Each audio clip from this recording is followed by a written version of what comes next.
बिस्मिल्लाहिर्रहमानिर्रहीम। अस्सलाम वालेकुम नाज़रीन, आप देख रहे हैं प्रोग्राम सिटी एट 10 में हूँ आपकी मेज़बान अना यूसुफ। उम्मीद है आप ठीक ठाक होंगे और वतन के लिए दुआ गो भी होंगे। हमारे सीनियर रिपोर्टर्स मौजूद हैं, इमरान यूनुस और दुरे नायाब। अस्सलाम वालेकुम। दुरे नायाब, आपकी तरफ मैं आना चाह रही हूँ।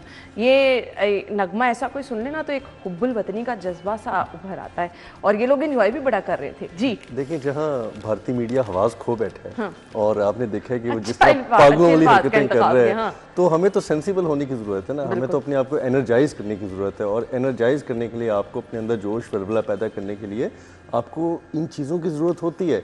हम बचपन से इस चीज़ को आइडलाइज करते थे, मतलब कि मेरी तो काफ़ी फैमिली एयरफोर्स में है, तो मैं सोचता था कि एयरफोर्स में जाएंगे, लेकिन किस्मत होती है इंसान की नहीं जा पाता।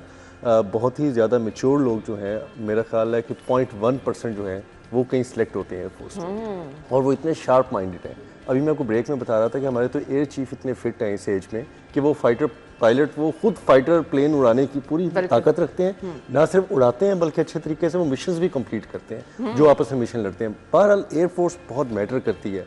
अगर किसी मुल्क में एयरफोर्स का रिस्पांस और एयरफोर्स अगर मुस्तैद नहीं है, वो तैयार नहीं है, तो फिर बहुत मुश्किल हो जाती है, क्योंकि एयरफोर्स जो सबसे पहला रिस्पांस वो एयरफोर्स करती है। और हमने माजी में रिस्पांस भी दिया और चाय भी पिलाई और अल्हम्दुलिल्लाह वाकई आपने अच्छी मिसाल दी। लेकिन अब चाय नहीं पिलाएंगे, तो अभी तक याद होगी, लेकिन अब चाय नहीं पिलाएंगे, ये यकीन कीजिएगा। हमारी नहीं जी, अब आपको दिखाएंगे, कर दिखाएंगे, और हमारी एयरफोर्स मुकम्मल तौर पर इसके लिए तैयार भी है। ये जो आपने एक छोटा सा मुजाहिरा देखा ना, ये सिर्फ इतनी सी एक झलक थी। यकीन मानिए तमाम तर तैयारी है। अगर दुश्मन ने मैली आंख से देखा तो इसका जवाब बहुत बुरे अंदाज में दिया जाएगा। इमरान देखिए जी, पहले तो मैं इस नगमे के हवाले से बात करूं तो नो डाउट इसकी शायरी बहुत अच्छी लिखी गई है। हम सभी बल्कि एंजॉय कर रहे थे इस सॉन्ग को, और बहुत अच्छा सॉन्ग जो है वो बनाया गया, और इसमें तमाम तर जो तैयारियां और उसके साथ साथ जो वर्किंग है पाकिस्तान एयरफोर्स की, वो भी बयान की गई है, बताया गया है। और रही बात, जैसे दुरे नायाब ने बात की, ऑब्वियसली हमारी जो एयरफोर्स है उसकी बहादुरी की मिसालें जो हैं वो तो हमसे ज़्यादा दूसरे ममालिक, इनफैक्ट हमारे दुश्मन जो है वो भी देते हैं, और फिर वो हाथ जोड़ के कहते हैं कि भाई हमारा बंदा जो है वो वापस कर दे। तो नो डाउट हमारे पास ऐसे भी फाइटर्स हैं जिन्होंने 3-4 प्लेन, उनके लिए फाइटर प्लेन, उनके लिए मार गिराना वो मामूली सी बात है, और ये उनके लिए मामूली सी बात है, और दुश्मन जो है उनके लिए तो ये बहुत बड़ी बात है। दूसरी बात ये रही, अवाम के बारे से बात करूँ, मैं अगर अपनी बात करूँ तो मैं मूवीज़ का बहुत ज़्यादा शौकीन हूँ, और हमारा जो हमसाया मुल्क है जिसकी तरफ से हमेशा कोई छेड़छाड़ जो है वो रहती है, तो उसकी मूवीज़ भी देखें ना, तो उसमें कभी भी उनकी फ़ौज के साथ उनकी आवाम खड़ी नहीं होती। लेकिन हमारे यहाँ पे अवाम जो है, जरा सी हल्की सी भी कोई ऐसी आवाज कहीं से आए ना तो वो पहले खड़े हो जाते हैं, हाँ भाई कब है। हाँ भाई कब और इमरान वो फॉल्स ऑपरेशन के साथ साथ फॉल्स मूवीज भी बनाए उन्होंने, वो तो करते हैं। टॉर्च वाला ऑपरेशन की क्या मूवी बनाई है, देखने हम वाली अक्सर पैकेजेस बनाते थे ना कि जब भी जंग के बादल जो है वो मंडलाते थे, तो जो बॉर्डर्स के एरिया हैं वहाँ के लोग, चले उनका जोश जज्बा जो है वो तो नो डाउट होता ही ऐसा है कि वो बिल्कुल एक्टिव रहते हैं कि भाई आए तो सही, यहाँ से हमारा गांव जो है या लाइन जो है पार करके दिखाएं। हमारी हर गली का बच्चा, शहर का हर बच्चा जो है वो भी कहता है कि जी जरा जंग तो शुरू हो, हम देख लेंगे इनको। और नो डाउट मैं भी भारतीय मीडिया को ना पिछले कई दिनों से मॉनिटर कर रहा हूँ, वहां पर वो सिर्फ पाकिस्तान की ही बातें कर रही है कि उनकी आवाम जो है जी वो ये कर रही है, इतनी एक्टिव है, वो ये ललकार रहे हैं। तो जंग जो है वो उन्हें भी मालूम है कि उनके पास इतनी ताकत नहीं है कि वो पाकिस्तान के साथ जंग जो है वो लड़ सकते हैं। इसकी बात सिर्फ ये नहीं है कि हमारे पास भी हम भी जो है वो एटमी ताकत रखते हैं, वो भी रखते हैं। जो हमारी अवाम का जज्बा है ना, यकीन जाने उसके आगे कोई नहीं खड़ा। बिल्कुल ऐसे ही है। दूसरी जानिब अगर बात की जाए, तमाम सियासी जमातें एक पेज पर हैं, और तमाम सियासी जमातों की मुलाकात का इस वक्त जो मेन नुक्ता है वो पाकिस्तान है, मुल्क की दिफा है। कल वज़ीर दाखिला की भी मुलाकात हुई जी, हाफिज़ नईमुर रहमान साहब भी इस मुलाकात में मौजूद थे, और इसके साथ साथ JUI के अमीर जो हैं वो भी इसमें मौजूद थे, और तफसीली इस चीज़ पर गुफ्तगू हुई कि आपका मुल्क जो है इसके दिफा के लिए क्या करना है। और साथ ही साथ तमाम हम देखें सियासी जमातों के रहनुमा इस वक्त, क्योंकि ये बहुत बड़ा और बहुत अहम मामला है, तो हर जगह पर इसकी डिस्कशन की जा रही है, और बड़ा अच्छा एक जो फीडबैक मिल रहा है वो ये है कि जी 100 इख्तलाफात होंगे, लेकिन जब बात आती है जी आपके मुल्क की वतन अजीज़ की, तो तमाम लोग जो हैं वो यकजुबा हैं। दुर्र ने आप जी बिल्कुल देखें, मोहसिन साहब जो है वो बहुत ज़्यादा एहसास ज़िम्मेदारी का मेरा ख्याल बोझ उठाए हुए हैं इस वक्त, और जिस तरह वो लोगों से मिल रहे हैं, सियासी जमातों के जो ज़िम्मेदारान हैं उनको मिल रहे हैं, और उनसे सिर्फ वो एक ही बात कर रहे हैं कि जो मुल्क में इस वक्त सियासी हालात हैं उनको एक तरफ, लेकिन जो सरहदों पे मुल्की हालात हैं और दिफा के लिए हर बंदे को जिम्मेदारी अदा करने की ज़रूरत है वो एक तरफ। इसमें देखिए उन्होंने मौलाना फजलुर रहमान साहब से भी मिले हैं, लियाकत बलोच साहब से भी मिले हैं, हाफिज़ नईमुर रहमान साहब से भी मिले हैं, और सारी सियासी जमातों को, मजहबी जमातों को वो एक तरफ लेके चल रहे हैं, और अल्हम्दुलिल्लाह कि उनकी बात को, उनके मौक़िफ़ को उन्होंने ना सिर्फ अंडरस्टैंड किया सियासी जमातों ने, बल्कि इसी का यकीन दिलाया है कि हम अपने आपसी मसले बाद में सुलझा लेंगे, कोई बात नहीं, लेकिन इस टॉपिक पे, इस बात पर हम ना सिर्फ फ़ौज के साथ खड़े हैं बल्कि अपने तमाम सिविल जो हमारे इदारे हैं उनके साथ भी खड़े हैं, सियासी जमातें जो हैं, दाखिला के जो ज़िम्मेदारान हैं उनके साथ भी मौजूद हैं। पूरी ज़िम्मेदारी का उन्होंने एहसास करते हुए ना सिर्फ हर तरह की मुआवनत की यकीन दहानी कराई है, बल्कि सपोर्ट भी जो हो सकती है वो की। और बड़ी अच्छी बात है, मैं कल देख रहा था एक मजहबी जमात की जानिब से कुछ एहतजाज की कॉलें थी, वो भी वापस ली गई हैं। उन्होंने इस चीज़ को अंडरस्टैंड किया कि जी बिल्कुल ये इस वक्त हम मुतहम्मिल नहीं हो सकते, और हर चीज़ को वॉलंटरीली जो है बैकफुट पे जाके सियासी जमातें भी जिम्मेदारी का मुजाहरा कर रही हैं, और बहुत ही अच्छी बात है कि एक हमारी सियासी जमात जिसे हमें कम ही तवक्को होती है, शुक्र है अभी तक उन्होंने भी इस चीज़ को समझा हुआ है, अंडरस्टैंड किया हुआ है। अल्लाह करे कि ये इसी तरह मामला रहे, क्योंकि सपोर्ट के बगैर नहीं होता। सब कुछ है, देखिए मुल्क है ना तो आप सियासी जमातें हैं, मुल्क है तो आपका इक़्तिदार है, मुल्क है तो हमारी फौज है, हमारी फौज है, हमारी फौज है तो हम हैं, इसमें तो कोई रॉकेट साइंस नहीं है। अब इंडिया का मसला ये है कि इंडिया जो है ना वो बुज़दिली का शिकार भी है, याद रखिएगा, और बुज़दिल दुश्मन जो है ना वो सरहदों पे महाज खोलने की बजाय आपकी पीठ पीछे छुरा पीछे से वार करता और है भी। हमें हमारे सियासी जो उमाइदीन हैं, वज़ीर दाखिला हैं मोहसिन साहब, उनको बहुत सारी चीज़ों का और भी इदराक है जो वो खुल के मीडिया पे तो नहीं बता सकते, ना वो किसी को कह सकते हैं, लेकिन ऑफ एंड ऑन मिल के वो सारी जमातों से सिर्फ यही रिक्वेस्ट कर रहे हैं कि बुज़दिल दुश्मन की पीठ पीछे वार से नहीं हमें हारना चाहिए, खुल के सामने आए तो देखा जाएगा। अच्छा, जो पीठ पीछे वार करने की आप बात कर रहे हैं, तो हमारे तमाम सियासी रहनुमा जो हैं वो इस चीज़ के लिए तैयार है और वाज़े तौर पर कहते चले जा रहे हैं कि अगले 48 घंटे, अगले 24 घंटे, अगर बहुत अहम है, अगर कुछ ऐसा किया जाता है, अता तारड़ साहब की जानिब से भी कहा गया, ख्वाजा आसिफ साहब की जानिब से भी परसों आई थिंक ट्वीट किया गया, तो उनकी जानिब से बारहा ये कहा जा रहा है कि जी हमारी अफवाज मुकम्मल तौर पर तैयार हैं, अगर दुश्मन की जानिब से वार किया गया तो हमारी जानिब से भी मुकम्मल तैयारी है। फ़िलहाल हम पुरअमन हैं, शुरुआत हमसे नहीं की जा रही, ये बुज़दिल दुश्मन अगर वार करेगा तो फिर तैयारी मुकम्मल है। सॉरी, ये बात थोड़ी मजाक में चली जाएगी। मैं कल वादद रोड पे ना एक डेवलपमेंट का काम हो रहा था, तो मैं गाड़ी वहाँ से निकालने लगा तो थोड़ा रश था, ट्रैफिक कंजक्शन था। अच्छा, एक आदमी जो है वो काम करने वाले को कह रहा है कि जंग लग रही है और तुम जो यहाँ पे खुदाई कर रहे हो, वर्कर को कह रहा है, तो आगे वर्कर क्या कहता है, वो कहता है भाई ये काम तो जंग लगेगी देखी जाएगी, ये काम तो करें, उसके लिए भी हम तैयार है। मतलब वो बात वही आ गई कि लोगों का जज्बा जो है वो ऐसा है। दूसरी तरफ अगर हुकूमतों के हवाले से बात करें, देखिए हुकूमतें जो हैं उन्होंने तो अपनी जो है वो हर किस्म की तैयारी जो है वो करनी होती। सियासी जमातों के हवाले से आप बात कर रहे हैं, बिलाशुबा अपने ज़ाती इख्तलाफात जो है वो एक साइड पर रख के मुल्क कौम के लिए जो है वो मुत्तहिद जो है वो होना भी चाहिए। ये कोई बड़ी बात नहीं है कि सब इकट्ठे हो गए हैं, और इससे अवाम को बड़ी पावर मिलती है। आप यकीन मानिए, जब आपको हर तरफ से एक ही आवाज आ रही होती है ना, तो फिर कौम भी यकजान होकर, यकजुबान होकर आपके साथ। आप ये देखें ना कि हमारा हमसाया मुल्क जो है, अगर उसकी बात करें कि नो डाउट माशी तौर पर वो मुल्क जो है वो काफ़ी मुस्तहकम है, लेकिन आप ये देखें कि उसने फिर भी देखा है कि यार इसको किस तरह से पाकिस्तान को जो है वो नुकसान पहुंचाया जा सकता है। जैसे पानी बंद करने की बात जो है वो उन्होंने मुआहदा जो है वो ख़त्म करने की कोशिश की, फिर और कई ऐसे चीज़ें जो हैं वो उन्होंने की जो कि अभी आवाम के सामने नहीं आ रही हैं। दुर्र नयाब जो है वो इस चीज़ को हमारे से बदतमीजी की, कल जब वापस आ रहे थे उनके साथ बेहतर तरीके से जानते भी हैं, समझते हैं, क्योंकि इनकी भीट है। तो हमारी अफवाज भी हर तरफ तैयार है, सियासी जमातें जो हैं वो भी तैयार है, अवाम जो है वो भी तैयार है, और जिस तरह आप कह रहे हैं कि फिर भी हम सुकून में हैं। क्यों? क्योंकि हमारी अफवाज जो है अवाम को उन पर यकीन है कि अल्हम्दुलिल्लाह जब भी कोई, देखिए ये कोई मामूली बात नहीं है कि दो एटमी ताकतें जो हैं वो आपस में जंग करें, ये कोई मामूली बात नहीं है। इसका नुकसान जो है सिर्फ इन दो ममालिक को नहीं होता, बल्कि सिर्फ एक आधे खित्ते को नहीं, तमाम खित्तों को उसका जो है वो भुगतना पड़ता है असरात उसके।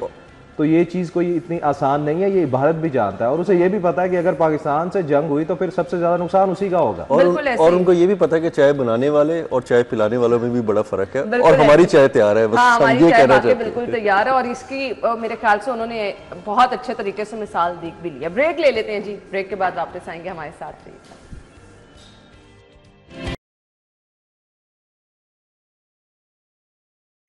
Welcome back. मॉल रोड से तो जी धरना खत्म करा दिया गया है लेकिन अस्पतालों के हालात कौन बेहतर करेगा, क्योंकि यहाँ तो कहा जा रहा है कि अस्पतालों में इलाज मुआलजा अब मुकम्मल बंद हो गया, पहले आउटडोर फिर इंडोर, अब मुकम्मल बंद कर दिया, और मैक्सिमम ये जूनियर डॉक्टर्स जो हैं ये एहतजाज में हैं। हल क्या है?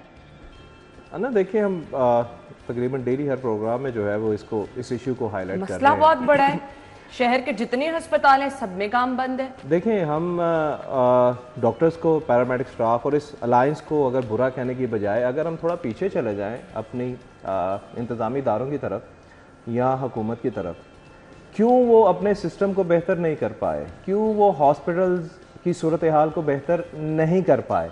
ये देखें, असल इशू जो हुआ वो क्यों हुआ कि सरकार से कुछ अब इसी मामले को ठीक कर ले, कम से कम मरीज तो परेशान पहले तो गवर्नमेंट से और इदारों से उस चीज का जवाब लिया जाए ना कि भाई ये इशू हुआ क्यों। इसी वजह से हुआ ना कि जब इनसे हॉस्पिटल जो है वो मैनेज नहीं हो रहे, चीजें मैनेज नहीं हो रही, इलाज मुआवजा, मशीनरी, बाकी सहूलियात जो है वो बेहतर फराहम नहीं की जा रही, तो फिर ये दूसरी तरफ आए ना कि प्राइवेटाइजेशन की तरफ आए, उस पर यह एहतजाज शुरू हुआ ना। अब बात छोटी सी सिंपल सी, मैं और दुरन आप जब भी बैठते हैं ना तो अक्सर हम फील्ड में जाते हैं तो लोग यही कहते हैं यार आप हर बात में निगरान सेटअप को क्यों ले आते हैं। हम बात ये करते हैं कि भाई चाहे मुख्तसर अरसे के लिए वो सेटअप आया और उस सेटअप में तमाम चीजें यही लोग थे, यही ब्यूरोक्रेसी थी, यही फंडिंग थी, कोई एक्स्ट्रा फंड तो नहीं आए थे ना। इसी में सारी चीजें कैसे बेहतर हो गई।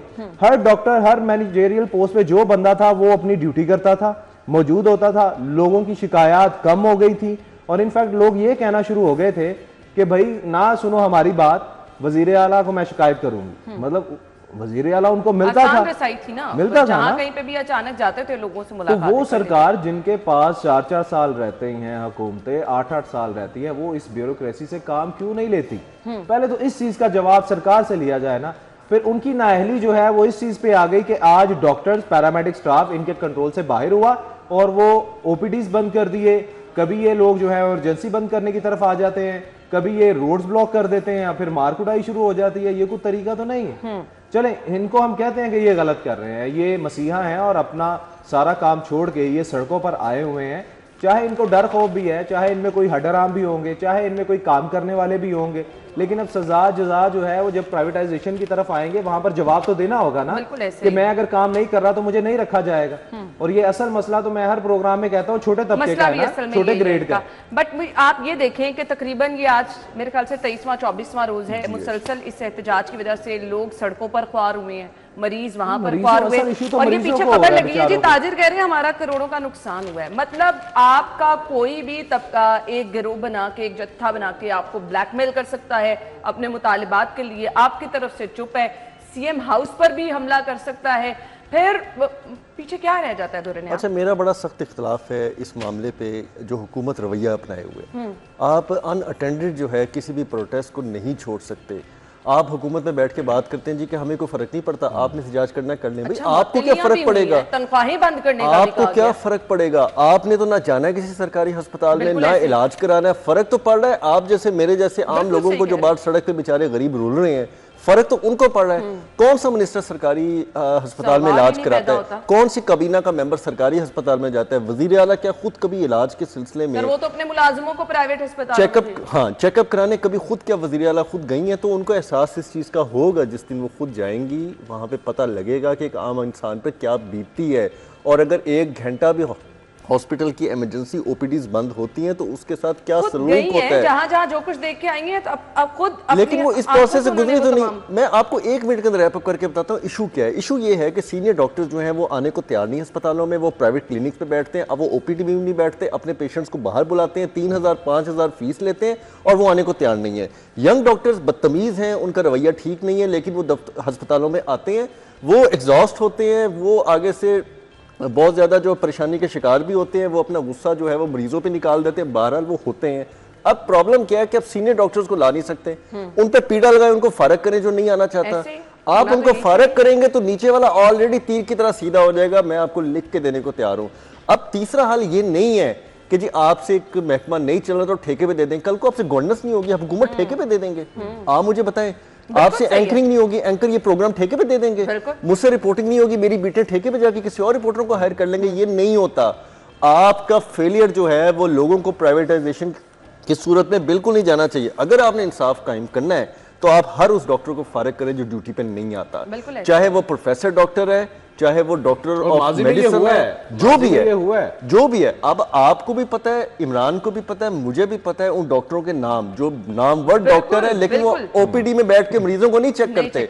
वो अपने घरों में 5-5 हज़ार फीसें लेते हैं, 500 आप लोग और मैं फोन सिफारिशों के करते हैं किसी को टाइम दिलवाने के लिए, फिर जाके वो टाइम देते हैं और वो हॉस्पिटल्स नहीं आते, वो ऑपरेशंस आके हॉस्पिटल में नहीं करते।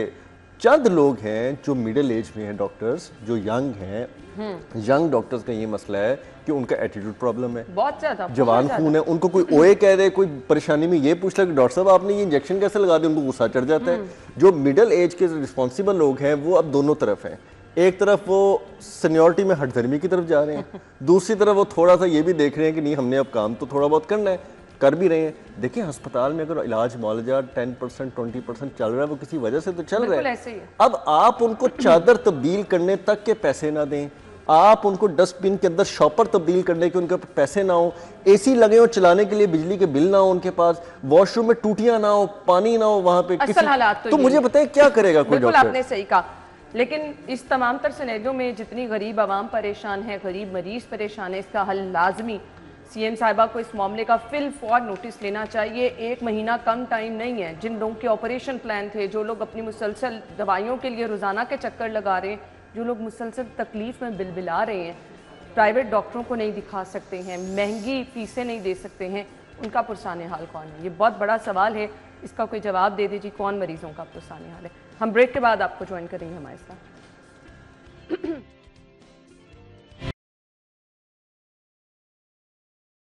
Welcome back. 5 अरब 9 करोड़ के फंड मंजूर हुए। लेक सिटी से रायविंड तक रोड की बहाली पर 2 अरब रुपए खर्च होंगे। दुर्नायाब जी, मैंने कुछ अर्से पहले 2-3 खबरें दी और बल्कि मुझे आपसे गिला भी था, एक दिन मैंने खबर दी, वो यहाँ प्रोग्राम में डिस्कस नहीं हुई कि ये बड़ा इंपॉर्टेंट रूट है, फ्यूचर रूट है, बड़े बड़े लोगों की इस रूट पे इन्वेस्टमेंट है। और हाँ इसी पे आए। अच्छा ठीक है, मैं क्विक करके ना इमरान के पास नहीं इसी बात पे रहे हैं, इसी बात पे नहीं मैंने दी थी खबर, देखे नहीं मैंने खबर दी थी। अब मुझे पता है आपने गिला भी किया। देखे ना, अब ये चीज है कि एक आपके पास पैसे नहीं है, एलडीए को आप पैसे नहीं दे रहे, लेकिन एक रूट है जिसको बनाने के लिए एलडीए को मजबूर किया गया कि आप सरकार से लोन ले लें। ये 5 अरब जो है ना, ये सरकार से लोन लिया गया, ठीक है। आपको कहा गया आप लोन लेके हमारा ये रूट बनाएं ताकि इस रूट पे जिन जिन लोगों की बड़े बड़े चंक्स पे जमीनें खरीद के रखी हुई हैं वो मैच्योर हो जाए। बात यहाँ तक नहीं रुकती। आखिरी बात करके इमरान के पास आऊंगा क्योंकि इमरान के पेट में थोड़े मरोड़ थे।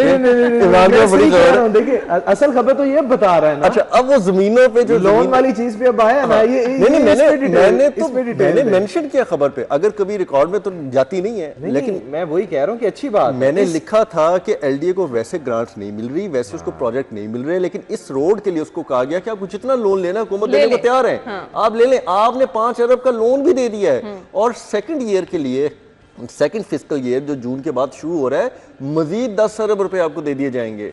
आपको टोटल 20 अरब रुपए दिए जाएंगे।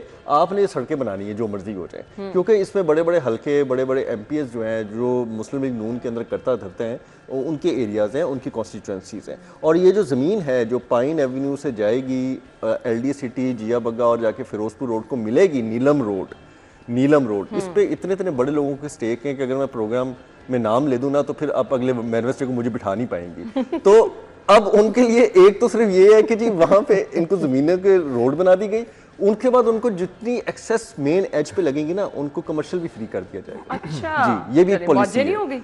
अब मैं तो हंसता हूं कि यार वैसे आप 10 रुपए नहीं देते, सही बात है। आपने एक फजूल प्रोजेक्ट बनाया जिसने ना सिर्फ मरियम नवाज शरीफ साहिबा की सुबकी का बाइस बना, वहां पे उनकी तस्दीक हुई, हुकूमत की तस्दीक हुई, बाइकर लेन, बजाय कि एलडी से पूछा जाता कि ये आपने क्या तमाशा किया। और अभी तक वो अभी तक जग हसाई, पूरी दुनिया में हमारी जग हसाई हुई।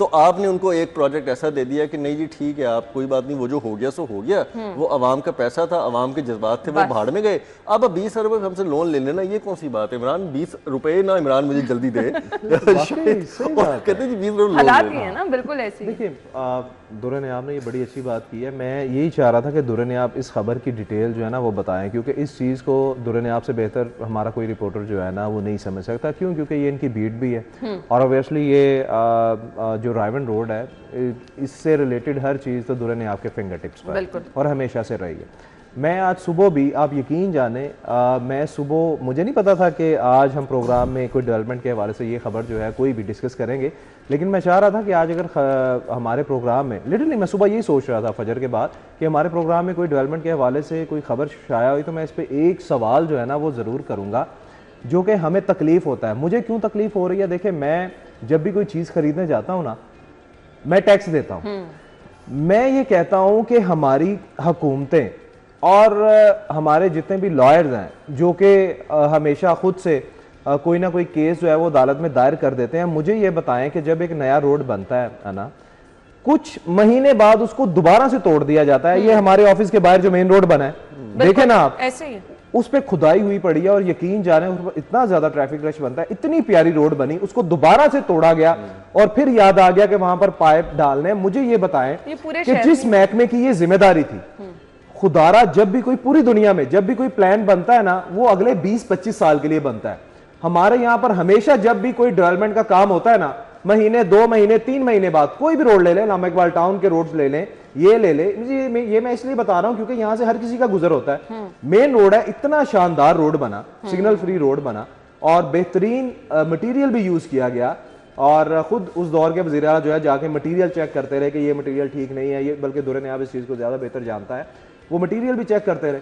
आपने 2 महीने नहीं हुए उस रोड को, 3 महीने नहीं हुए, आपने उसको तोड़ के वहां पर फिर याद आया कि जी पाइप डालने। मुझे ये बताया कि अवाम का जो इस पे पैसा लगा किसकी जिम्मेदारी है? बिल्कुल ऐसे ही है। उन महकमों की जिम्मेदारी, उनसे सवाल करना चाहिए, उन अफसरान को उनके ओहदों से हटाना चाहिए। और इमरान, आप भाई आप अवाम के पैसे से क्यों खेल रहे हैं? इमरान, आप ये भी हाईलाइट किया करें जब भी आपको मौका मिला करे बात करने का, आप कहें जी कि कंक्रीट के पाइप क्यों डाले जा रहे हैं जबकि पूरी दुनिया हाईली पॉलिथीन जो पाइप्स हैं, बड़े बड़े प्लास्टिक, उस पर शिफ्ट हो रही है। उनकी लाइफ जो है वो 50-100 साल है अभी, ताकि वो बैठ जाए, कल को वो सेटल होंगे, नीचे बैठ जाएंगे, उसके बाद दोबारा खोदेंगे, दोबारा पैसे बनाएंगे, दोबारा। एक टाउन एडमिनिस्ट्रेशन की बात करता हूँ, यहाँ टाउन का मैं नाम नहीं लूंगा क्योंकि मुनासिब नहीं लगता, वो हमारे सोर्स भी हैं, दोस्त भी हैं। मैंने उनसे ये पूछा, मैंने कहा जी आप ये रोड बनाते हैं, उसके बाद आप दोबारा से क्यों तोड़ देते हैं? यही क्वेश्चन मैंने उनसे किया। उसने कहा इमरान भाई अगर हम रोड बेहतर बना देंगे, मैंने ये क्वेश्चन किया कि कुछ देर बाद टूट जाता है, 15 दिन बाद, 20 दिन बाद, एक बारिश के बाद। कहता है इमरान भाई, अल्लाह भला करे, कहता है इमरान भाई अगर हम रोड बेहतर बना देंगे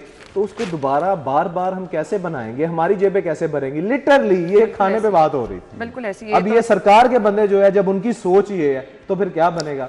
मेरा सवाल ये है कि भाई उन महकमों के खिलाफ कार्रवाई क्यों नहीं करती हुकूमत? क्या हुकूमत फिर अपना कट लेती है उसमें? वो तो ना होगी कार्रवाई, ना हमने माजी में तो देखी ना। एलडीए के सामने वाली रोड ख्याबान फिरदौसी का मिसाल ले लें कि 20 साल बाद जो नया सीवर डाला जा रहा है वो वही पाइप डाले जा रहे हैं जो 20 साल बाद पहले डाले गए और वो बैठ गए।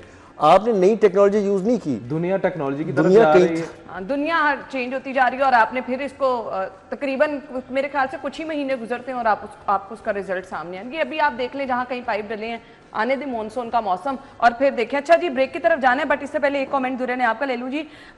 मरियम नवाज की जानिब से पार्क में बच्चों के लिए झूले और दीगर सहूलियात फराहम करने की हिदायत की गई है। नए प्रोजेक्ट पर तफसीली ब्रीफिंग दी गई है। कौन से पार्क्स में किया जा रहा है बता दें। शुक्र है उन्होंने हिदायत कर दी। उन्हें हमारे रिपोर्टर तो रोज पार्कों में ना उनके बेचारों के कतबे लग जाने थे पार्कों में। सारा दिन वो जनरल रिपोर्टर्स हमारे बेचारे 5-5 पार्क हाईलाइट करते हैं। 800 से ज्यादा छोटे बड़े पार्क हैं लाहौर के, क्योंकि हम तो तकरीबन एक ही एरिया में रहते हैं। हाँ, ये भी मेंशन कर देना, टाउन के पार्क आप ज्यादा बेहतर जानते हैं। ये भी मेंशन कर देना 800 पार्क में से किसकी किस्मत खुली है वो तो नहीं बता रहे। लाहौर के तो 800 पार्क अबंडन है। मैंने परसों शादरा की खबर दी है, शादरा पार्क इन्होंने क्या हाल किया है। बिल्कुल, तो अल्लाह खैर करे, हो जाए। चले जी, अब हिदायत तो जारी कर दी गई। देखिए, welcome back once again. Show में आपको खुशामदीद कहेंगे। शो का यह हिस्सा बहुत अहम है क्योंकि आजकल दुनिया में हम हर जगह अपने गिरदो नवाब में देख लें, अपने दोस्त अहबाब में, अपने रिश्तेदारों में, अपने वर्क प्लेस पर हर बंदा सोशल मीडिया प्लेटफॉर्म यूज कर रहा है।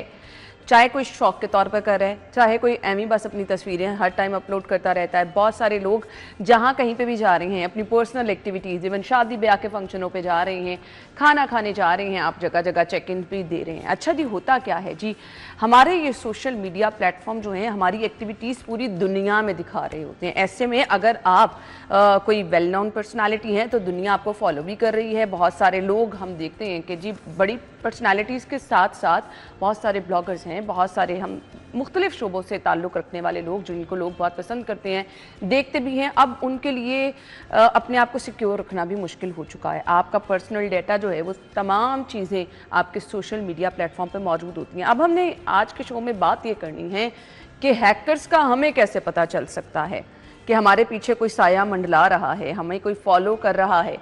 हमें ये कैसे पता चल सकता है कि हमारे फेसबुक, इंस्टाग्राम और व्हाट्सएप जितने भी हमारे सोशल मीडिया प्लेटफॉर्म हैं, इनमें से सबसे सेंसिटिव कौन सा है, हैकर्स किस पर हमलावर हो सकते हैं, किस तरह से आपके डाटा को चुरा सकते हैं, आपने किन किन चीज़ों का ख्याल रखना है। सो ये चीज़ें बहुत ज़्यादा अहम हैं और मेरे ख्याल से इन पर गुफ्तगू करना भी बहुत ज़्यादा ज़रूरी हो चुका है, क्योंकि बहुत सारे लोग अपनी ज़िंदगी भर की जमा पूंजी से महरूम हो जाते हैं। आपके मोबाइल में एक मैसेज आता है, आप उस लिंक को क्लिक करते हैं और आपको नहीं पता चलता जी किस तरह से आपके तमाम पर बैंक अकाउंट से पैसे चले जाते हैं। ये छोटी छोटी चीज़ें बहुत ज़्यादा बढ़ती चली जा रही हैं, लेकिन इसके नुकसानात हम देख रहे हैं बहुत बड़े पैमाने पर सामने आ रहे हैं। हमारे साथ साहिब एक्सपर्ट मौजूद हैं जी, डॉक्टर आयशा अल्ताफ़। उन्हें अपने प्रोग्राम में वेलकम कहेंगे। अस्सलाम वालेकुम डॉक्टर साहब। जी वालेकुम अस्सलाम। थैंक यू सो मच, आपके टाइम का बहुत बहुत शुक्रिया। मैंने जैसे कि कहा कि आज तो हर बंदा सोशल मीडिया यूज़ कर रहा है, बच्चा बड़ा। कुछ लोग हम वैसे ही देख रहे हैं कि जी यूट्यूब पर बहुत ज़्यादा, क्योंकि पैसे कमाने का ट्रेंड है तो हर कोई अपने वहाँ पर चैनल बना के कोई मालूमाती चैनल रन कर रहा है, कोई एंटरटेनमेंट के हवाले से। बट हम सेफ नहीं हैं, इससे एग्री करती हैं आप? जी बिल्कुल, जब हाँ बिल्कुल हम सेफ नहीं हैं। Whenever we are connected to the internet तो हम नॉन सेफ्टी जोन में जो है वो चले जाते हैं। सो हम नॉन सेफ्टी जोन में तो चले गए, चाहे वो हमारा मोबाइल का पर्सनल डेटा है, चाहे वो हम वाईफाई यूज़ कर रहे हैं, वो चाहे किसी पब्लिक प्लेस का है, चाहे हमने अपने घर में लगाया, तो ये तमाम चीज़ें हमें इनसिक्योर कर रही हैं। जी बिल्कुल, हमें इनसिक्योर कर रही हैं और हमें बहुत विजिलेंटली इन प्लेटफॉर्म्स के ऊपर अपनी इंफॉर्मेशन को शेयर करना है। अच्छा, आपने कहा इन्फॉर्मेशन को शेयर करना है, कौन सी ऐसी इन्फॉर्मेशन है जिसको हमने बिल्कुल शेयर नहीं करना? लेट्स सपोज हमारे घर का एड्रेस है, हमारा फ़ोन नंबर है, हम तो अपनी बायो में सब कुछ ही लिख देते हैं। अच्छा, इसमें देखें दो तरह की चीज़ें हैं। एक है रैंडम अटैक्स, अगर कोई वैसे ही रैंडम कोई हैकिंग करने की ट्राई कर रहा है तो वो करेगा। दूसरा है थोड़े टारगेटेड अटैक्स, जो हमें ज़्यादा प्रॉब्लम्स जो है अब आजकल के टाइम में हमारे लिए ज़्यादा प्रॉब्लम्स क्रिएट कर रहे हैं, वो है टारगेटेड अटैक्स। अब जो टारगेटेड अटैक है उसका मतलब है जिस बंदे का अकाउंट हैक करना है या जो टारगेट है एक्चुअली उससे रिलेटेड सारी इन्फॉर्मेशन चाहिए। और अनफॉर्चुनेटली जब प्लेटफॉर्म्स यूज़ किए जाते हैं सोशल मीडिया के, तो वो बंदा अपनी सारी की सारी इन्फॉर्मेशन खुद ही से प्रोवाइड कर रहा है। Yes yes exactly. तो अगर हम रूट कॉज की तरफ जाएं, प्रॉब्लम्स की तरफ जाएं, तो over sharing of personal information is a very dangerous thing.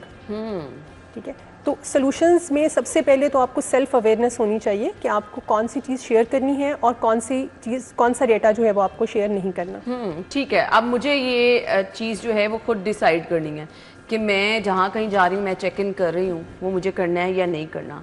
मुझे अपनी बायो में अपना फ़ोन नंबर लिखना है या नहीं लिखना। अगर मैं लिख भी रही हूँ तो वो होना चाहिए जो पब्लिकली मैं यूज़ कर रही हूँ। सो घर का एड्रेस शेयर करना है या नहीं करना, क्योंकि हमारी तो प्रोफाइल में हमारे बहन भाइयों का, हमारे फैमिली का, हमारे रिश्तेदारों का, दूर दराज, हमने तो सभी को ऐड किया होता और कभी बॉदर भी नहीं किया। सो इन चीज़ों को भी हमने सोचना है कि हमारा सोशल सर्कल, हमारा फैमिली सर्कल अलहदा होने चाहिए। देखिए, if you are concerned about your information being leaked, तो आपको डेफिनेटली ये सब कुछ सोचना है। यानी अगर आप टारगेटेड हैं तो आप अपनी इन्फॉर्मेशन खुद ही दे रहे हैं। ठीक है, आप कहाँ जाते हैं, कहाँ पढ़ते हैं, कहाँ जॉब करते हैं, कितने बहन भाई हैं आप लोग, आपके इन सारी इन्फॉर्मेशन से अटैकर्स या हैकर्स जो हैं वो आपके जो सिक्योरिटी कोड्स हैं या पासवर्ड्स हैं इनको गेस कर सकते हैं। सोशल इंजीनियरिंग अटैक्स होते हैं, जैसे for example social engineering attack की बड़ी कॉमन एक एग्जांपल है, जो भी हमें मैसेजेस रिसीव होते हैं। ठीक है, कि आपका इनाम निकला है या आप ABC शो के अंदर आप जा रहे हैं, तो वो एक्चुअली क्या है कि वो आपको सारा रीड कर रहे हैं कि आप कौन सी इन्फॉर्मेशन आपको चाहिए, आप किस तरह के हैं, आपका बिहेवियर एनालिसिस चल रहा है। तो उन बिहेवियर एनालिसिस के ऊपर अटैकर्स जो हैं वो फिर आपको ऐसे मैसेजेस भेजेंगे जिसके थ्रू वो आपके सिस्टम के अंदर आके, आपके अकाउंट के अंदर आके उसमें से इंफॉर्मेशन को अच्छा, मुझे ये बता दें, आजकल बड़ा ट्रेंड है कि ये मोबाइल फ़ोन आपको सुन रहा है, जो आप सोच रहे हैं, जो आप बात करते हैं, वो चीज़ें आपको फेसबुक पे, इंस्टा पे फ़ौरन ही नज़र आना शुरू हो जाती हैं। ये मोबाइल कैसे सुनता है हमें? हाँ, ये बड़ा अच्छा और बड़ा इंपॉर्टेंट क्वेश्चन है जो आपने किया है। मोबाइल फ़ोन बिल्कुल हमें सुनता है और हमारी कही हुई बातों में से ही वो वर्ड्स पिक करके हमें इंफॉर्मेशन भी देता है। फॉर एग्जांपल, मैं और आप अगर बैठे इस टाइम पे किसी भी ब्रांड की बात करना शुरू कर देंगे तो थोड़ी देर के बाद आप फ़ोन उठाएंगी तो आप देखेंगे, वाकई बिल्कुल आप देखेंगे कि आपको एडवर्टीजमेंट्स आ रही होंगी और उसी के कंपेटिटर ब्रांड्स भी आपको नज़र आ रहे होंगे। इसकी मेन रीज़न भी जो है वो हमारी अवेयरनेस नहीं है इन चीज़ों पे। हमें अभी आप देखते हैं कि हमने हमारे फ़ोन में मल्टीपल एप्लीकेशंस हम इंस्टॉल करते हैं और we never tried to basically read out the terms and conditions. Yes, exactly. वो इतनी लंबी होती हैं, हम एग्री करते हैं और वो एग्री करते हैं। तो जब हम एग्री कर रहे होते हैं तो उसमें बहुत सारी चीज़ों की इजाज़त वो हमसे ले लेता है, बहुत सारी इन्फॉर्मेशन को कॉपी करने की इजाज़त वो ले लेता है। अब it depends upon the application कि वो कैसी है और हमसे वो क्या इजाज़त मांग रही है। मे बी वो आपसे आपकी फ़ोटोज़ को एक्सेस करने की भी इजाज़त मांग रहा हो, उसको कॉपी करने की मांग रहा हो, आपके फ़ोन के अंदर जो डाटा है वो लेने की इजाज़त मांग रहा हो। तो इट डिपेंड्स कि वो नॉर्मली जो बेसिक एप्लीकेशंस हमारी अभी चल रही होती हैं, फेसबुक है, इंस्टा है, व्हाट्सएप वगैरह हैं, ये सारी जो सोशल मीडिया ऐप्स हैं ये माइक्स को ऑन करती हैं। ठीक है, तो माइक अगर मेरे फ़ोन का ऑन है तो that particular mic is continuously listening to me और मेरी जो मैं कह रही हूँ उसमें से वो वर्ड्स को पिक कर रहे हैं। बैक एंड के ऊपर प्रॉपर हमारे जो है वो टेक्निकली अगर हम बात करें तो रिकमेंडेशन सिस्टम्स चल रहे होते हैं, वो वर्ड्स को पिक करते हैं और आपको उसी तरह की जो है वो जो भी बात आप कर रही हैं उसी के अकॉर्डिंगली सजेस्ट करना शुरू कर देते हैं। हमारी गुफ्तगू की रोजाना चल रही होती है उसके अकॉर्डिंग हमें चीज़ें भी अपने मोबाइल फ़ोन पे, तो ये रीज़न है एक्चुअली जो हम कहते हैं कि अच्छा भाई हम तो बात कर रहे थे, मोबाइल खोला और फेसबुक पे वही ऐड हमें नज़र आ गया, वही चीज़ें हमें नज़र आ गई। तो होता उसके पीछे पसे पर्दा ये है कि हम खुद ब खुद अलाउ कर देते हैं अपने माइक्रोफोन को, अपनी फ़ोटोज़ को, अपनी लोकेशंस को क्या फॉलो कर सकते हैं, क्योंकि हम वो टर्म्स एंड कंडीशन इतनी लंबी पढ़ना गवारा ही नहीं करते हैं, तो फिर उसका नुकसान हमें ये पहुंचता है। कौन सी सोशल मीडिया एप्लीकेशन ऐसी हैं जिनको हैकर्स आसानी से हैक कर सकते हैं? देखिए, हैकर्स सारी को कर सकते हैं डिपेंडिंग अपॉन यू। अगर तो आपकी प्राइवेसी सेटिंग्स ओवरलुक हो गई हैं और आपको नहीं पता कि आपकी प्राइवेसी सेटिंग्स क्या हैं, तो कोई भी एप्लीकेशन हो, कोई भी प्लेटफॉर्म हो, अगर वो सेटिंग्स बाईपास हो जाती हैं तो हैकर्स जो है वो आपकी सारी इन्फॉर्मेशन गेट कर सकते हैं। प्राइवेसी सेटिंग में कौन सी चीज़ें हैं जिन पे हमें बिल्कुल कॉम्प्रोमाइज़ नहीं करना? देखिए, एक तो आपकी continuous location sharing, it should be of, आपकी ऑफ होनी चाहिए। हर टाइम आपकी लोकेशन शेयरिंग नहीं होनी चाहिए। डोंट यूज़ पब्लिक वाईफाईज, ठीक है, आप मत यूज़ करें क्योंकि आपको नहीं पता आप पब्लिक वाईफाई यूज़ कर रहे हैं तो वो जब आपकी कनेक्टिविटी हो रही है तो उस नेटवर्क से आपके फ़ोन में क्या मैसेजेस जा रहे हैं, बैकएंड के ऊपर कौन से मलिशियस कोड्स हैं जो जा रहे हैं और वो एग्जीक्यूट हो जाएंगे। तो basically you need to be very much aware कि आपको क्या करना है और क्या नहीं करना। आप लेट्स से आप एयरपोर्ट पे हैं और you just plug in your mobile to charge, वो भी डेंजरस है। अच्छा, ठीक है, तो it's basically all about the execution of malicious codes. वो कैसे एग्जीक्यूट कराना है, ये हैकर्स जो है इसके लिए उनके पास बेतहाशा मेथड्स अवेलेबल हैं। सोशल इंजीनियरिंग, ठीक है, इम्पर्सनेशन, यानी आपको वो कोई और बन के कॉल, इम्पर्सनेशन मीन्स कोई और बन के जो है वो कॉल करें, यानी मैं बैंक से बात कर रहा हूँ ऑल्दो वो बैंक से नहीं होगा, कुछ इन्फॉर्मेशन।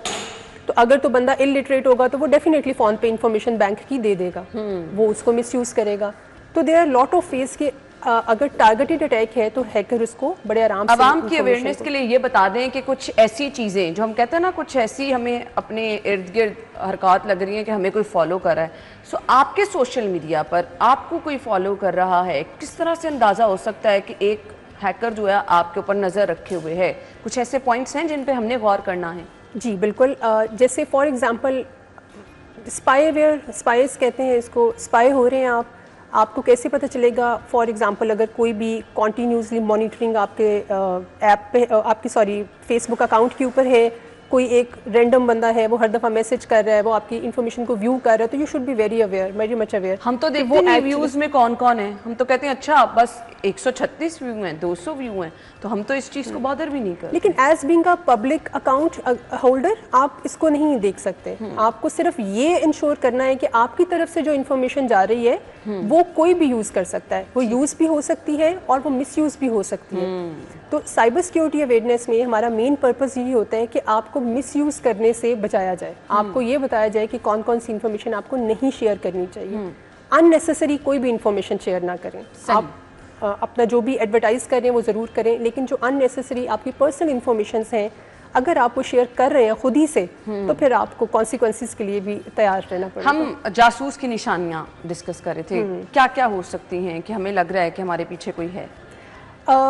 इम्पर्सनेशन अटैक्स नॉर्मली जासूस जो हैं वो करेंगे, वो आपके बिहाफ के ऊपर लोगों से बात करेंगे, आपके फैमिली और फ्रेंड्स में बात करेंगे। तो जस्ट इन केस अगर आपको ऐसी कोई भी खबर मिलती है तो आप फ़ौरन से अपने अकाउंट्स की सेटिंग्स को चेक करना शुरू कर दें कि कहीं मेरा पासवर्ड तो नहीं हैक हो गया, या आपके पर्सनल अकाउंट से कोई और इन्फॉर्मेशन जो है वो हमारे पासवर्ड का क्या रोल होता है, कैसा होना चाहिए हमारा पासवर्ड? हाँ, हमारा पासवर्ड डिक्शनरी में से नहीं होना चाहिए। हमारा password it should not have like हमारी फैमिली के नाम नहीं होने चाहिए। अच्छा। ये तो वेरी इजीली मतलब गेसेबल चीज़ें हैं।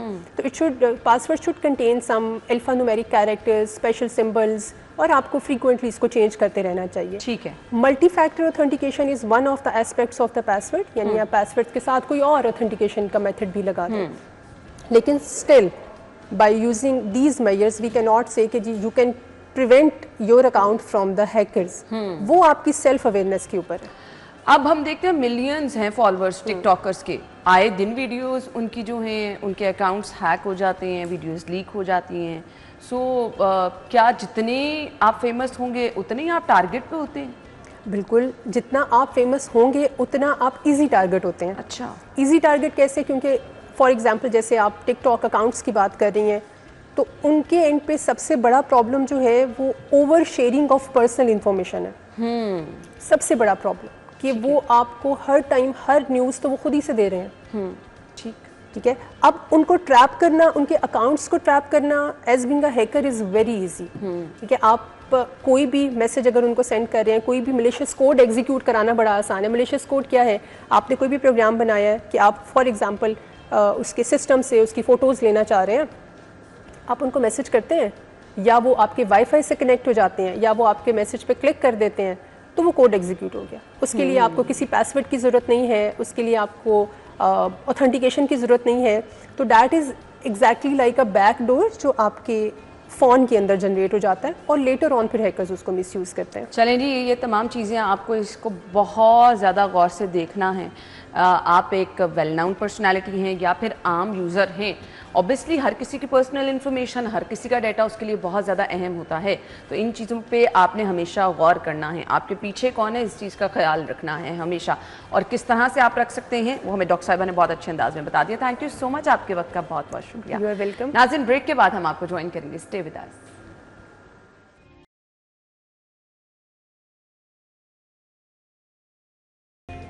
Welcome back once again. आज के प्रोग्राम के इस हिस्से में हम कुछ छोटी छोटी चीज़ें जो कहने को तो छोटी हैं लेकिन इनसे बड़े मसाइल जो हैं वो जन्म ले सकते हैं। मुसलसल अगर आपकी कमर में दर्द रह रही है, अगर आपको पोस्चर जो है वो ठीक नहीं है, तो आगे चल के कौन से मसाइल हो सकते हैं। कुछ लोग कहते हैं जॉइंट्स में मुसलसल पेन रहता है। फिर बच्चे अगर हैवी बैग्स पहनते हैं, बच्चे कमर बेंड करना शुरू हो जाते हैं, यहाँ पर बहुत ज़्यादा उनको जो है वो पेन रहना शुरू हो जाती है शोल्डर में। इसके अलावा बहुत सारे लोग जो हैं वो कहते हैं जी हड्डियों में, पाँव में, जॉइंट्स में दर्द होती है, और हम लोग इस चीज़ को बॉदर भी नहीं करते कि जो हम जूता पहन रहे हैं उसका क्या रोल है। बिल्कुल फ्लैट ज़मीन के साथ लगे हुए जूते पहनने की कुछ लोगों को आदत होती है, लेकिन माहिरीन की रिकमेंडेशन क्या है वो भी हम आपके साथ शो में डिस्कस करेंगे। कुछ लोग हाई हील्स पहनने के आदी होते हैं और वो इसके बगैर रह नहीं सकते हैं, तो ये हाई हील्स पहनने के नुकसानात क्या हैं। इसके साथ साथ डिफरेंट चीज़ें जो हम रूटीन में कर रहे होते हैं और हम उनको बॉदर नहीं करते, नज़रअंदाज करते रहते हैं, बहुत सारे लोग उससे देखते हैं कि आगे चल के आपको बड़ी परेशानियों का सामना करना पड़ता है। नमनेस हाथों पे हो जाती है, पाँव का सो जाना, टांग का सो जाना, मुसलसल अगर ये रह रहा है तो इसकी वजूहात क्या हैं। आज के प्रोग्राम में हम डिस्कस करेंगे। प्रोफेसर डॉक्टर खालिद काज़मी साहब ने हमें ज्वाइन किया है, head of orthopaedic department and spine surgery, Lahore general hospital. अपने मेहमान को हम खुशामदीद कहेंगे। अस्सलाम वालेकुम जी। वालेकुम सलाम, thank you very much. Thank you so much, आपके वक्त का बहुत बहुत शुक्रिया। आम शिकायत जहाँ से हम प्रोग्राम का आगाज़ कर लेते हैं, हर बंदा कहता है जी जॉइंट्स में बहुत पेन है। पहले तो ये जाके हम बड़े बूढ़ों में सुनते थे, अब हमें हर एज में ये वजूहात नज़र आती हैं, क्या वजह है इसकी? बहुत शुक्रिया। उसमें ऐसा है कि बच्चों में जॉइंट्स की पेन की अलग कंप्लेंट्स हैं, साइन एंड सिम्टम्स और काजेज़ हैं। दरमियानी एज के लोग जो हैं, मिडिल एज के, उनके लिए अलग हैं और ओल्ड एज के लिए अलग हैं। बच्चों को अगर हम देखें तो बच्चों में उनमें विटामिन डी, कैल्शियम की कमी, डाइट का प्रॉपर डाइट का ना लेना सॉरी, और उसके बाद एक्सरसाइज का उनकी एज के मुताबिक उनकी एक्सरसाइज और फिजिकल एक्टिविटी करना लेना, इस वजह से। दूसरा, इससे पहले भी अगर हम देखें तो बच्चों के अगर पैदाइशी तौर पे माँ जब बच्चा पैदा होता है तो उससे पहले माँ के अंदर बच्चे की पोजीशन जो है ना वो बड़ी इंपॉर्टेंट है। उसमें पाँव का टेढ़ापन हो जाता है और उसके बाद अलावा हिप की पोजीशन उसकी चेंज हो जाती है। हिप जो लॉन्ग बोन है जिसे फीमर हम कहते हैं, वो अपने हेड के अंदर नहीं रहती है, उसकी वजह से एक DDH, एक स्पेशल एंटिटी है, वो हो जाती है। और पाँव के टेढ़ापन की वजह से उसके बच्चे के जो न्यू बॉर्न है उसमें CTEV, पाँव का मुस्तकिल टेढ़ापन हो जाता है, जिसकी वजह से पाँव में जो आर्च है वो हाई आर्च हो जाती है और पाँव एडक्शन अंदर की तरफ 4 फुट जो हो जाता है और हील बाहर की तरफ चली जाती है। इसकी वजह से बच्चे जो है ना पेन और उसमें डिफॉर्मिटी बढ़ती जाती है। जैसे इलाज है? जी बिल्कुल, इसका इलाज है और इसका इलाज बहुत अच्छा और एडवांस एज, मतलब हमारे यहाँ हर किस्म के बच्चों के ट्रीटमेंट होता है और नॉन ऑपरेटिव भी। अगर शुरू में टाइमली अगर डॉक्टर के पास चले जाएं, तो बड़ी सॉफ्ट होती है ना, बहुत सॉफ्ट होती हैं। अगर ये पाँव का जो टेढ़ेपन का इलाज है, इसका कंजर्वेटिव ट्रीटमेंट नॉन सर्जिकल शुरू में हो जाता है। और अगर टाइमली अगर डॉक्टर के पास चले जाएं शुरू में, जैसे बच्चा पैदा होता है, बेबी पैदा होता है, तो डॉक्टर को दिखा दें, ऑर्थोपेडिक सर्जन को दिखा दें, वो फौरन इसका इलाज शुरू कर देंगे। छोटे मोटे प्लास्टर या फिजिकल थेरेपी से भी ये बेहतर हो जाते हैं इनिशियल स्टेज में। ग्रेट, ठीक हो गया जी, सही। अच्छा जी, इसके बाद अब बता दीजिए, आपने कहा कि बच्चों में जॉइंट्स वगैरह की जो पेन है, इसमें कैल्शियम की कमी हो सकती है, विटामिन डी की कमी हो सकती है, तो इसके लिए आपको माहिरीन के पास जाना है और फॉलो अप लेते रहना है।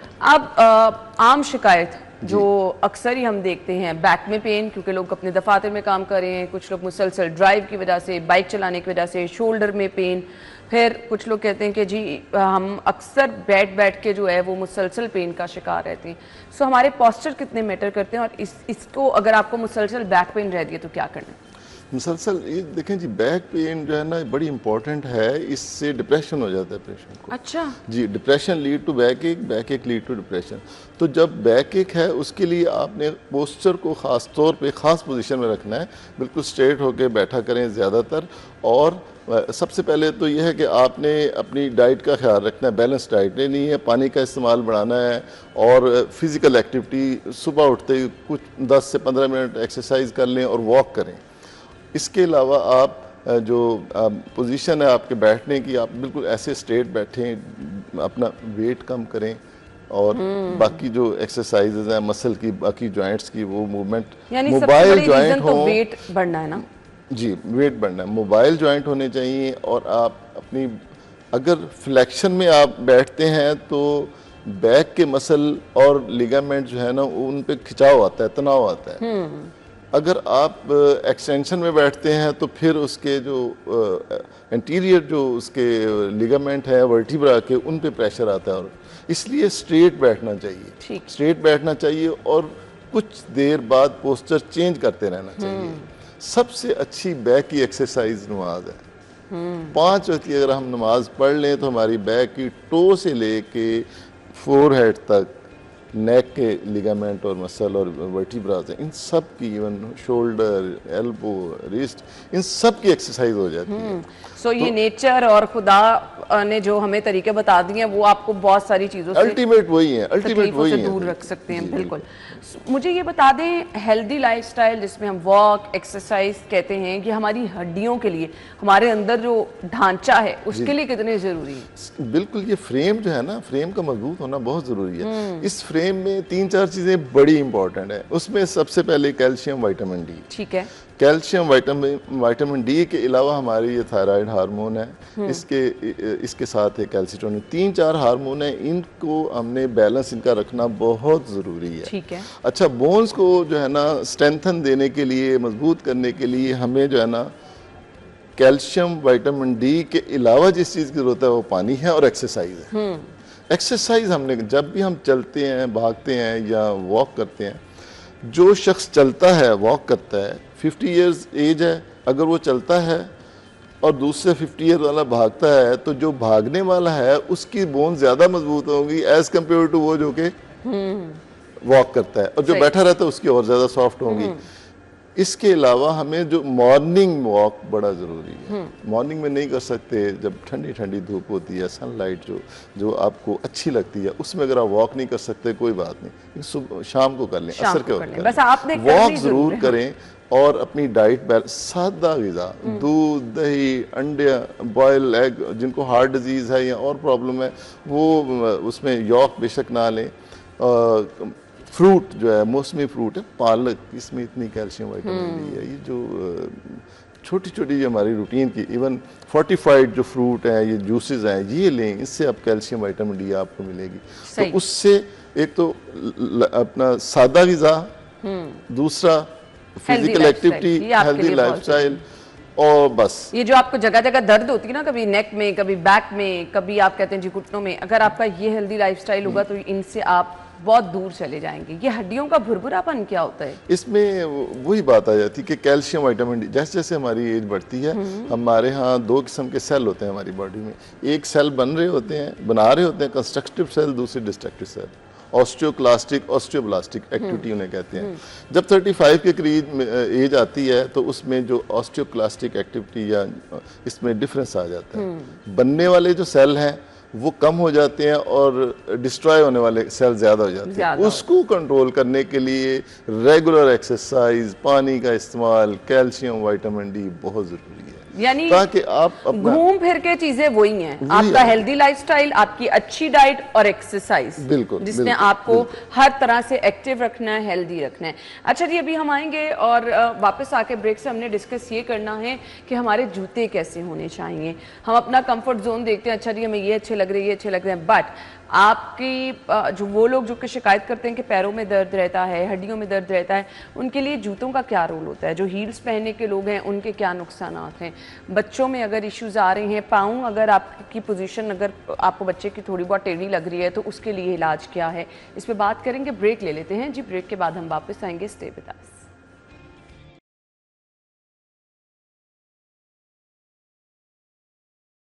Welcome back once again. जूते कैसे आपके होने चाहिए? फ्लैट होने चाहिए, कुछ सोल उसका नॉर्मल होना चाहिए, मर्द और ख़वातीन दोनों के लिए? डॉक्टर साहब कैसे होने चाहिए जूते आपके? जूते अकॉर्डिंग टू फुट, जैसे उनके पाँव का एक स्ट्रक्चर अल्लाह ने बड़ा खूबसूरत बनाया हुआ है, उसमें हमारे स्प्रिंग का काम करने वाली 2 आर्चेज हैं, मीडियल और लैटरल आर्च। वो आर्च, अगर जो आर्चेस बनी हुई है वो स्टैंडर्ड की हैं, वो एक गिवन स्टैंडर्ड जो अल्लाह मियाँ की तरफ से हमें मिला हुआ है, उसके मुताबिक जूते अगर पहनने हैं, वैसी अगर फुट का स्ट्रक्चर है तो फिर हमें नॉर्मल जूते जो अवेलेबल हैं वो पहनने चाहिए, जो मोस्टली बनते हैं। जिन लोगों को प्लांटर फेशियाइटिस होता है, पाँव या हील में पेन, रात को सोती हैं, सुबह उठती हैं तो उनको प्रॉब्लम होता है, पाँव में पेन होता है, और फिर वक्त के साथ साथ जैसे दिन गुजरता है और पाँव का दर्द ठीक होता जाता है, तो उन लोगों को हाई आर्च शूज़, उनको हील थोड़ी सी 1 या 1.5 इंच की हील पहन लेनी चाहिए सुबह सुबह, ताकि उनके जो बैक के जो पट्टे हैं उनको थोड़ा सा आराम मिले। एक होता है बैक पे सिर्फ हील होती है, एक आपका सोल प्रॉपर इतना होता है। जी जी, वो वाले ज्यादा रिकमेंडेड है।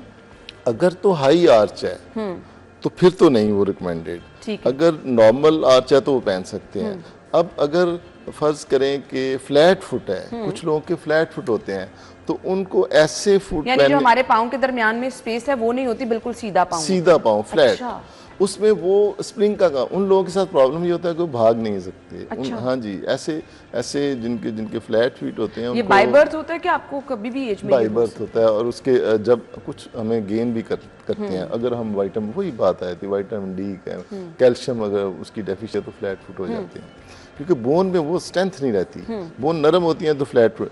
जैसे जैसे एज बढ़ती है फ्लैट फुट पेशेंट जो है ना बनता जाता है, फ्लैट फुट होता जाता है। तो जिनके फ्लैट फीट हैं उनको अच्छा, मैं आर्चेस बता वाले दूं शूज। कि डॉक्टर साहब फ्लैट फीट किसको कह रही है? देखें, ये मेरा पाँव है और पाँव के दरमियान ये आर्च है डॉक्टर जी, साहब, ये आर्च है। तो ये नॉर्मल है मेरी? ये बिल्कुल नॉर्मल है। बिल्कुल कुछ लोगों नॉर्मल की है। ये ज्यादा होती है तो यहाँ स्पेस ज्यादा हो जाती स्पेस ज्यादा हो जाता है। ठीक है, तो जब ज्यादा स्पेस हो जाए तो उनको प्रॉब्लम भी ज्यादा होता है, ठीक है। और बहुत ज्यादा हो तो फिर उनको कई दफा सर्जरी की भी जरूरत पड़ती अच्छा, है ये इसको इस नॉर्मल आर्च करने का के डॉक्टर लिए। साहब जिक्र कर रहे हैं, ये जो जो आर्च मीडियल साइड पे, हाँ, अंदर ये वाली साइड पे बिल्कुल जो परफेक्ट आर्च है, और अगर ये ज्यादा हो तो उनको सर्जरी की की भी जरूरत पड़ सकती है। और अगर ये बिल्कुल फ्लैट है, यानी ये स्पेस है ही नहीं आपकी, तो फिर हम उसके लिए आर्टिफिशियल आर्च बनवा के देते हैं कि आप अपने शूज के अंदर डालें, पहने। ठीक है। उसमें डायनामिक भी होती है और कुछ जो है ना वो फिक्स भी होती है। तो डायनेमिक हम निकाल के पेशेंट निकाल सकता है जब चाहे, और जो फिक्स है वो शूज़ के अंदर ही सिलाई कर देते हैं और वो बन जाते हैं शूज़। अच्छा, तो वो उससे आप इजीली चल फिर सकते हैं, कोई प्रॉब्लम इजीली चल फिर सकते हैं, पेन नहीं होता, और उसमें डिफॉर्मिटी जो है ना बढ़ने के चांसेस कम होते हैं। एक्चुअली हमारी बॉडी जो है ना इसकी अलाइनमेंट बड़ा ज़रूरी है। फीट की अलाइनमेंट एंकल की, नी के साथ, नी की फिर हिप के साथ, और उसके साथ फिर बैक एक और बैक की प्रॉब्लम, और फिर सर्वाइकल अच्छा, आपने स्पाइन तक ही अलाइनमेंट की जाता है। बात की, ये जो हील्स मैंने पहनी है ना, इवन मैं इतनी हील भी अगर ज्यादा देर पहनूं ना तो मुझे एक्चुअली बैक में पेन बिल्कुल, मैं वही बता रहा हूँ कि 1 इंच से ज्यादा हील नहीं पहननी चाहिए। उन लोगों को हील पहननी चाहिए। शादियों पे जाएं आप हील के बगैर, वैसे ही कपड़े अच्छे कुछ देर के लिए तो पहन सकते हैं ना, कुछ देर के लिए पहन सकते हैं, लेकिन जो मेरा ख्याल है, जो रिकमेंडेड है वो यही है कि बैक एक जो है ना वो उससे हो जाती है, अलाइनमेंट चेंज हो जाती है आपकी। नी आर्थराइटिस हो सकता है, हिप में पेन हो सकती है जिनमें ऑस्टियोआर्थराइटिस हो, और हील अगर वो पहने तो फिर उससे बैक एक स्टार्ट हो सकती है, सर्वाइकल स्पेन स्टार्ट हो सकती है, क्योंकि ये हमारी अलाइनमेंट डिस्टर्ब हो जाती है। बिल्कुल ऐसे ही है। या वेट ज्यादा होना भी क्या बड़ी जी वजह है? बिल्कुल, वेट अगर ज्यादा होगा तो जो अगर एब्डामन बड़ा है तो वो जो एंटीरियर वर्टिब्रल जो कॉलम है उसको सारे सामने आगे ले आएगा। तो जो एस शेप स्पाइन नॉर्मली अल्लाह ताला ने हमें बनाई हुई है हमारी, वो चेंज हो, अल्ट्रेशन उसमें हो जाती है। जब अल्ट्रेशन होगी तो जिस तरह मैंने पहले बताया, अर्ज किया कि लिगामेंट पे प्रेशर आता है, लिगामेंट के प्रेशर आने से पेशेंट तो अपने आप को ईजी समझता है कि ढीला ढाला हो गया, लेकिन बैक के प्रॉब्लम उससे शुरू हो जाते हैं, डिस्क प्रोलैप्स होने के चांसेस होते हैं, और फिर अल्टीमेटली उसका आपका पोस्चर जो है ना वो कंप्रोमाइज करता है। सही डॉक्टर साहब, अक्सर ऐसा होता है कि अगर मैं घर में ना इस पोजीशन में बैठती हूँ, लेट्स सपोज यूं, तो ये होता क्या, मेरी ये वाली टांग बिल्कुल सो जाती है, और इवन मैं थोड़ा सा भी मूव किए ना मैं नहीं कर पाती हूँ। तो ये आपकी टांग का सोना, ये नमनेस मुसलसल रहना, ये क्या कमजोरी है, वीकनेस की निशानी है कोई? नहीं, ये वीकनेस की, अगर ये ज्यादातर होता है तो फिर वीकनेस की निशानी है। ऐसे नॉर्मली जिस तरह हम बैठते हैं, जिस तरह आप जिसे आलती ये मेरा पालती पाँव कहते हैं, बहुत ज्यादा सोता है, तो उसमें पीछे जो एक नर्व है जो सप्लाई करती है, हिप के बैक पे एक नर्व है जो सप्लाई करती है, टो तक आती है, उसकी इनर्वेशन आती है। तो एक्चुअली ये कंटिन्यूएशन है ब्रेन की। अच्छा। तो ये जो स्पाइनल कॉर्ड और उससे होते हुए ब्रेन, अब ये जो नर्व है इसकी अपनी एक ब्लड सप्लाई है। नर्व का काम है सेंसेशन देना या उसका एक्शन करना, मोटर एक्शन करना। जब नर्व की अपनी ब्लड सप्लाई बंद हो जाती है तो आपकी टांग सोना शुरू हो जाती है। तो इस तरह बैठने से, अगर कुछ देर बैठने से हो जाता है और फिर सीधा करने से ठीक हो जाता है तो कोई प्रॉब्लम नहीं है, नॉर्मल है। हाथों में क्यों होती है? हाथों में इसलिए होती है कि एक तो स्वेलिंग ऐसी 45 के बाद लेडीज़ में ये प्रॉब्लम आना शुरू हो जाती है, ऑस्टियोआर्थराइटिस की वजह से, विटामिन डी कैल्शियम की कमी की वजह से। एक्चुअली कैल्शियम विटामिन डी हमारे मसल को भी ज़रूरत होती है, मसल की टोन नॉर्मल रखने के लिए हमें कैल्शियम चाहिए, मसल फंक्शन के लिए हमें कैल्शियम चाहिए होती है। तो ये जो हाथ के जो लिगामेंट हैं, यहाँ नर्व के ऊपर कंप्रेशन आ जाता है, इस हिस्से पे एक पट्टी बनी हुई है, दोनों तरफ यहाँ पट्टी बनी हुई है, वो नर्व के ऊपर प्रेशर डाल देती है। जब वो प्रेशर बढ़ जाता है तो बिल्कुल सुन्न हो सकता है, आधा हिस्सा या पूरा हिस्सा हाथ का। ये डिपेंड करता है कि वो नर्व की कौन सी सप्लाई की तरफ ज्यादा प्रेशर आया हुआ है। इसके लिए हल क्या है डॉक्टर साहब? इसका हल ये है कि एक तो एक्सरसाइज, बैलेंस डाइट। अगर बहुत ज्यादा पेन होता है, सेंसेशन ज्यादा डिक्रीज होती है, तो एक छोटा सा टेस्ट है वो करवा लें, उससे पता चल जाता है, नर्व कंडीशन स्टडी कहते हैं उसको, वो करवा लें, उससे पता चल जाएगा कि ये रेस्ट और मेडिकेशन से ठीक होगा कि सर्जिकली हमें इसका स्पेस बनाना पड़ेगा। ठीक है डॉक्टर साहब, कुछ लोगों के हाथ मुसलसल इस तरह टेढ़े होते चले जाते हैं, उसकी वजूहात और वो है रूमेटॉइड आर्थराइटिस। वो एक ऐसी बीमारी है जो फैमिलियल चलती है, फैमिली के साथ चलती है। गैंठिया कहते हैं जी, गैंठिया जो है ना, आप कह लें कि बिल्कुल इसे गैंठिया ही कहते हैं। अच्छा। और इसमें हाथों की उंगलियां मोटी हो जाना, टेढ़ा हो जाना, उसकी शेप चेंज हो जाना, और ये इसका इलाज जो है ना बाकायदा है, लेकिन इसको अगर शुरू में ही डॉक्टर से कंसल्ट कर लें तो फिर इसकी कॉम्प्लिकेशन से बच सकता है। इसकी सीवियर कॉम्प्लिकेशन हो सकती हैं हिप की और स्पाइन की और हैंड्स की और नी की आर्थराइटिस, और जिसे रूमेटॉइड आर्थराइटिस कहते हैं, वो आर्थराइटिस डेवलप होकर सर्जिकल इसकी जो है ना। इसके लिए आपको जाना है एक तो डॉक्टर के पास, दूसरा टाइमली आपको अगर इसका इलाज स्टार्ट करा देंगे तो ये काबिल इलाज है। बाकी जिन लोगों को मुसलसल हड्डियों में दर्द रहता है, कैल्शियम की कमी और विटामिन डी की कमी, इसको भी आपको ज़रूर मॉनिटर करना है और किसी अच्छे डॉक्टर के पास जाके आपको इलाज भी कराना है। बहुत बहुत शुक्रिया आपके वक्त के लिए। हम ब्रेक के बाद ज्वाइन करते हैं आपको।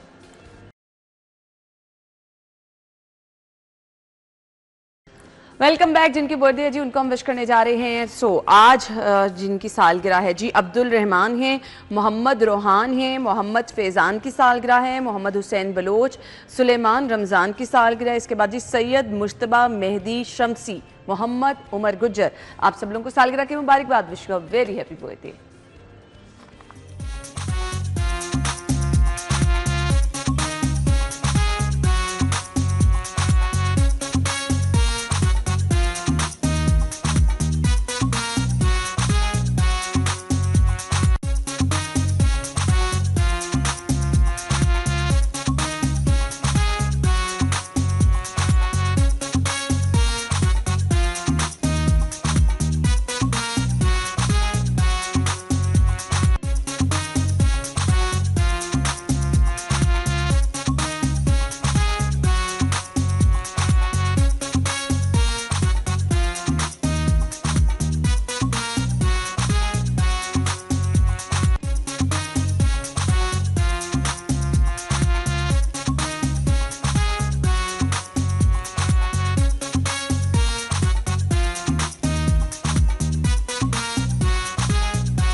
Happy birthday once again. आपकी सालगिरह भी जी बिल्कुल इसी तरह से स्पेशल होगी। आपने क्या करना है जी, जो नंबर स्क्रीन पर दिया है, जिस स्क्रीन पर नंबर दिया है, लोगों को लगता है पर्सनली मुझे भेज देंगे, मेरे प्रोड्यूसर को भेज देंगे, असिस्टेंट प्रोड्यूसर को भेज देंगे तो जल्दी। नहीं जी, हमारे लिए सभी लोग इक्वली होते हैं। अगर आप इस नंबर पर भी भेजेंगे तो उतनी जल्दी आपका नाम शामिल कर लिया जाएगा। तो आप हमें भेजें अपनी पिक्चर अपने नाम के साथ।